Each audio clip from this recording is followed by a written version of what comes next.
नमस्कार दोस्तों, आपका स्वागत है मेरे चैनल लाइफ कर्मा कोट्स पर। और आज हमारी जो स्टोरी है उसका शीर्षक है डरपोक पत्थर। बहुत पहले की बात है, एक शिल्पकार मूर्ति बनाने के लिए जंगल में पत्थर ढूंढने गया। वहाँ उसको एक बहुत ही अच्छा पत्थर मिल गया, जिसको देखकर वह बहुत खुश हुआ और कहा, यह मूर्ति बनाने के लिए बहुत ही सही पत्थर है। जब वह वहाँ से आ रहा था तो उसको एक और पत्थर मिला जो कि बहुत ही अच्छा पत्थर था।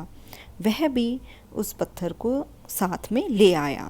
घर जाकर उसने दोनों पत्थर को देखा और किसी एक पत्थरों को औजारों से कारीगरी करनी शुरू कर दी। औजारों की चोट पत्थर पर पड़ते ही पत्थर रो पड़ा और बोला, मुझको छोड़ दो, इससे मुझे बहुत दर्द हो रहा है। अगर तुम मुझे चोट पे चोट मारोगे तो मैं बिखर कर अलग हो जाऊंगा। तुम किसी और पत्थर की मूर्ति बना लो। यह बात सुनकर शिल्पकार ने दूसरे पत्थर को उठाया और उसको अपनी दुकान के बाहर छोड़ दिया। दूसरे पत्थर को लेकर वह मूर्ति बनाने लगा। यह पत्थर कुछ नहीं बोला और शिल्पकार ने देखते ही देखते बहुत ही सुंदर भगवान की मूर्ति बना दी।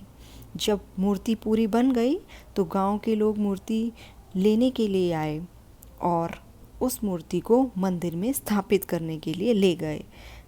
पर गांव वालों ने सोचा कि नारियल फोड़ने के लिए भी एक पत्थर की ज़रूरत पड़ेगी। तभी उन्होंने देखा कि एक पत्थर उस शिल्पकार की दुकान के बाहर पड़ा था। वह अपने साथ उस पत्थर को भी ले गए। मंदिर में मूर्ति की स्थापना हुई और उस पत्थर को भी मूर्ति के पास ही रख दिया गया नारियल फोड़ने के लिए।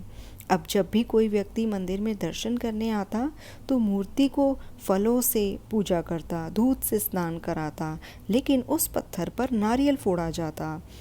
फिर उस पत्थर को दोबारा दर्द हुआ और वह चिल्लाया, पर उसकी आवाज़ सुनने वाला कोई न था।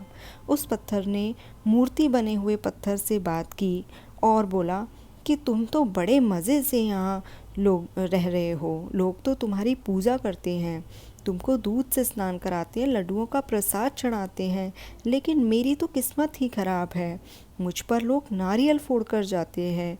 इस पर मूर्ति बने पत्थर ने कहा कि जब वह शिल्पकार तुम्हारे पर कारीगरी कर रहा था, यदि तुम उस समय चुपचाप उस चोट को सह लेते तो आज तुम मेरी जगह होते, लेकिन तुमने आसान रास्ता चुना, इसलिए अब तुम दुख उठा रहे हो। उस पत्थर को मूर्ति बने पत्थर की बात अब समझ आ गई थी और उसने सोचा कि अब मैं कभी भी शिकायत नहीं करूँगा।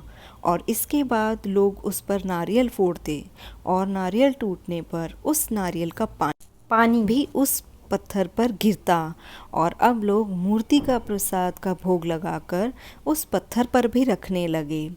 तो देखा आपने कैसे आसान रास्ता चुनने पर उस पत्थर को आगे चलकर कठिनाइयों का सामना करना पड़ा। इस कहानी से हमें यही शिक्षा मिलती है कि हमें कभी भी कठिन परिस्थितियों से घबराना नहीं चाहिए। धन्यवाद।